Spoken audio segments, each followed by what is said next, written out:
আমাদের দেশে অনেকে জাকাতের টাকা আমরা দেই, কিন্তু খুব ভালো করে ইনভেস্টিগেশন করা ছাড়া, যাচাই বাছাই করা ছাড়া আমরা যাকে তাকে জাকাতের টাকা দিয়ে দিই। এতে জাকাত আদায় হবে না। জাকাতের হকদার বা জাকাতের উপযুক্ত যিনি যিনি জাকাত খেতে পারবেন, যাকে জাকাত দেয়া যাবে, সে মানুষগুলো সম্পর্কে কোরআন কারিমে আল্লাহ তাআলা একটি আয়াতে আলোকপাত করেছেন। আল্লাহ বলেছেন, আউযু বিল্লাহি মিনাশ শাইতানির রাজীম, ইন্নামাস সাদাকাতু লিল ফুকারাই ওয়াল মাসাকিন ওয়াল আমিলিনা আলাইহা ওয়াল মুআল্লাফাতি কুলুবুহুম ওয়া ফির রিকাব ওয়াল গারিমিন ওয়া ফি সাবিলিল্লাহি ওয়া ইবনিস সাবিল। এখানে ৮টা শ্রেণী মানুষের কথা বলা হয়েছে যারা জাকাতের হকদার বা যারা জাকাত পাবে।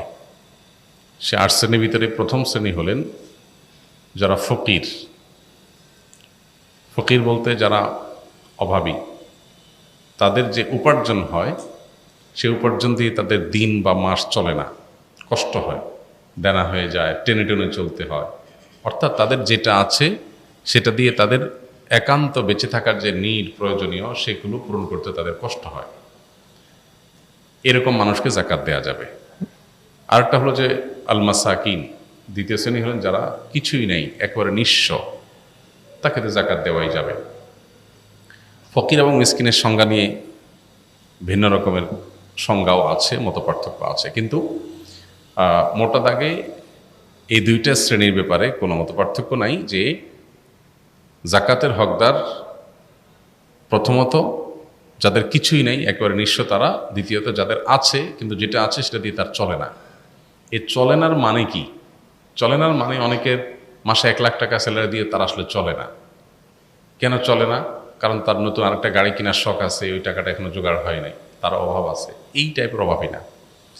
খেয়ে পরে বেঁচে থাকা, ট্রিটমেন্ট করা, যেগুলো মানুষের প্রিন্সিপাল নিড, সেগুলো পূরণ করতে পারে না সে, এরকম যদি অভাবী হয়, ধরা যাক তার বেতন ১৫,০০০ টাকা মাসে বা ২০,০০০ টাকা মাসে, ঢাকা শহরে এক রুমের বাসা নিয়ে বাচ্চাদের নিয়ে থাকে, কষ্ট হয়, তার খাবার দাবার আবাসন এটুকুর ব্যবস্থা করতে কষ্ট হয়ে যায়, হয় দেনা হয়ে যায়, আর না হলে অনেক টানাটানি করে চলতে হয়।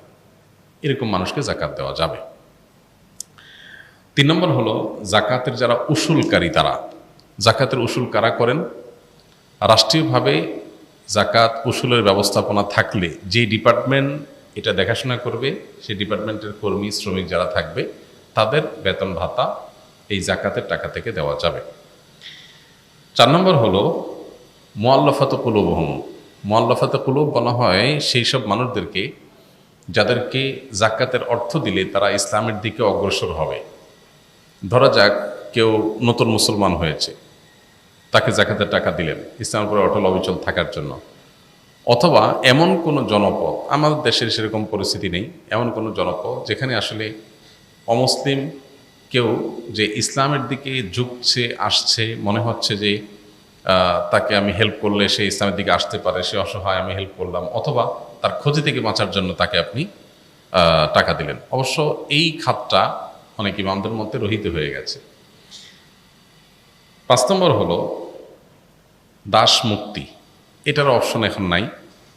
দাসীরা, তাদেরকে মুক্ত করার জন্য জাকাতের অর্থ ব্যয় করা যাবে। আপনি ইসলামের বিধিবিধানগুলো দেখেন, কোরআনের আয়াতগুলো দেখেন, দেখবেন মানুষকে দাসত্ব থেকে মুক্ত করার জন্য ইসলাম বহু আয়োজন রেখেছে। আপনি কোনো একটা ভুল করেছেন, অন্যায় করেছেন, এটার ক্ষতিপূরণ কাফারা, দাস মুক্তি। এই যে আপনার কোনো দাস, কোনো দাসী তার মালিক থেকে মুক্ত হতে চায় টাকার বিনিময়ে, তাকে আপনি জাকাতের টাকা দিয়ে মুক্ত করতে পারবেন। মানে মানুষকে দাস মুক্তি থেকে, দাসত্ব থেকে মুক্তি দেওয়ার জন্য ইসলাম নানামুখী আয়োজন রেখেছে। ৬ নম্বর হলো ঋণগ্রস্ত ব্যক্তি, গারিমিন, যারা কোনো কারণে তাদের মৌলিক প্রয়োজন পূরণ করতে গিয়ে লোন হয়ে গেছে, ঋণ হয়ে গেছে, সে ঋণ পরিশোধ করার সামর্থ্য তার নাই। গরিব মানুষ, ট্রিটমেন্ট করতে করতে অনেক টাকা দেনা হয়ে গেছে, তাকে জাকাতের টাকা দিতে পারবেন। অথবা তার মৌলিক প্রয়োজন পূরণ করতে গিয়ে দেনা হয়ে গেছে। কেউ ব্যবসা সম্প্রসারণ করতে গিয়ে দেনা হয়ে গেছেন, তাকে জাকাত দেওয়া যাবে না। তার এই ঋণটা বাণিজ্যিক, কমার্শিয়াল লোন, এটা তার প্রিন্সিপাল নিড পূরণের জন্য লোন না।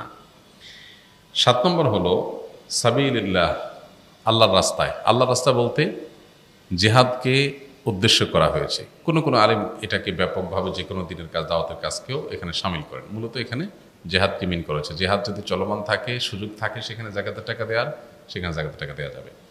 সর্বশেষ খাত হলো ইবনুস সাবিল বা পথিক, মুসাফির, যিনি সফরে আছেন কিন্তু তার সফরে কোনো প্রয়োজন হয়েছে, তখন তিনি তার মূল জায়গাতে অনেক টাকা পয়সা আছে, তিনি জাকাতের হকদার না, সচ্ছল মানুষ, কিন্তু এই মুহূর্তে তিনি ট্রাভেলে আছেন, এদিকে তার নিড হয়েছে, তো যতটুকু নিড আছে ততটুকু তিনি জাকাতের টাকা থেকে নিতে পারবেন যদি তার সাথে টাকা পয়সা না থাকে। এখন আজকালকার যুগে আমরা যারা ট্রাভেলে থাকি, আমাদের সবার সাথে visa card, master card, ATM card থাকে, আমরা দিলেই টাকা বাইর হয়। তো এরকম যদি হয় যে আমার আসলে নিড পূরণ করার ব্যবস্থা আছে, তাহলে আবার আমি মুসাফির মানুষ জাকাত খাওয়া শুরু করে দিলাম, এটা করা যাবে না।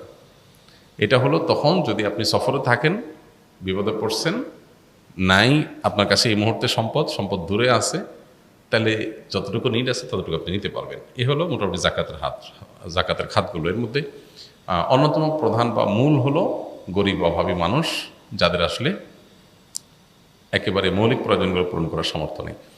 আমাদের দেশে অনেকে জাকাতের টাকা আমরা দেই, কিন্তু খুব ভালো করে ইনভেস্টিগেশন করা ছাড়া, যাচাই বাছাই করা ছাড়া আমরা তাকে জাকাতের টাকা দিয়ে দিই। এতে জাকাত আদায় হবে না। আপনি এমন কোনো মানুষকে জাকাতের টাকা দিলেন, তার আসলে ৮০-৮৫ হাজার টাকা বা ১ লাখ টাকা তার ব্যাংক ব্যালেন্স আছে, লোন মুক্ত, কোনো লোন নাই, বা লোন যেগুলো আছে সেগুলো বাদে লাখখানিক টাকার মতো টিকে, বা ৮৫,০০০ থেকে লাখের রেঞ্জের মধ্যে, মানে যেটা দিয়ে 52.৫ তলা রূপা কেনা যায়, এরকম টাকা আছে, তাকে আপনি জাকাতের টাকা দিতে পারবেন না। সে ইটসেলফ জাকাত দিবে, বরং জাকাত দেওয়ার জন্য তিনি বরং উপযুক্ত। তো তিনি জাকাত দিবেন, তিনি জাকাত খেতে পারবেন না। আবার অনেকে আছেন যে তার যা আর্ন হয় সে আর্ন দিয়ে তার মাসটা ভালোভাবে চলে যায়। হ্যাঁ, অনেক কিছু করা দরকার, সেটা করতে পারতেছে না, অনেক শখ আছে, স্বপ্ন আছে, একটু ওয়াইফকে নিয়ে একটু বিদেশে ট্রাভেল করতে যাবেন, এটা একটা নিড কারো থাকতে পারে। তো এটার জন্য আপনি জাকাতের টাকা দিতে পারবেন না। কারোর হয়তো সবই ঠিকঠাক মতো চলতেছে, কোনো অসুবিধা নেই, ছেলেটা বিদেশে পড়ালেখা করতে যাবে উচ্চশিক্ষার জন্য, এটা কোনো প্রিন্সিপাল নিডের মধ্যে পড়ে না, আপনি এর জন্য জাকাতের টাকা দিতে পারবেন না। তো খুঁজে খুঁজে প্রকৃত হকদারদেরকে জাকাতের টাকা দিতে হবে। অনেক গরিব মানুষ আছে যাদেরকে আমরা বাহ্যিক দৃষ্টিকোণ থেকে গরিব মনে করি, আসলে তারা গরিব না। যেমন ঢাকা শহরে বহু ভিখারি আছে, এদেরকে যারা ভিক্ষা দেয় ওদের চাইতে ওই ফকির বেশি বড় লোক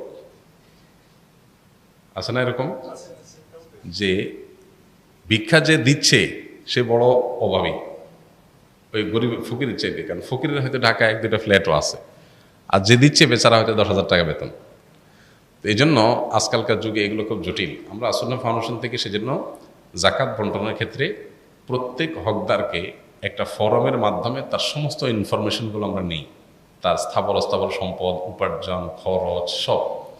এরপরে প্রত্যেকটা কেস এই ফরমের তথ্যগুলো আবার একজন করে ফিল্ড ভিজিটর যে একটা একটা করে তথ্য মিলান। ইভেন সেখানে জিজ্ঞেস করা হয় তার বাসায় ফ্রিজ আছে কিনা, এসি আছে কিনা, টেলিভিশন আছে কিনা, কি আছে না আছে সব অ্যাসেসমেন্ট করা হয়। এই কাগজে অ্যাসেসমেন্ট যেটা, সেটাকে আবার ফিল্ডে একজন মানুষকে কোথায় যাবে কেউ জানে না, র্যান্ডমলি কাউকে পাঠানো হয়, সে যে সব তথ্যগুলো একটা একটা করে ভেরিফাই করে তারপর আমরা জাকাতের টাকা খরচ করি। তো ব্যক্তিগত পর্যায়ে যারা জাকাত দিবেন একটু জেনে শুনে যাচাই বাছাই করে তাদেরকে দিতে হবে।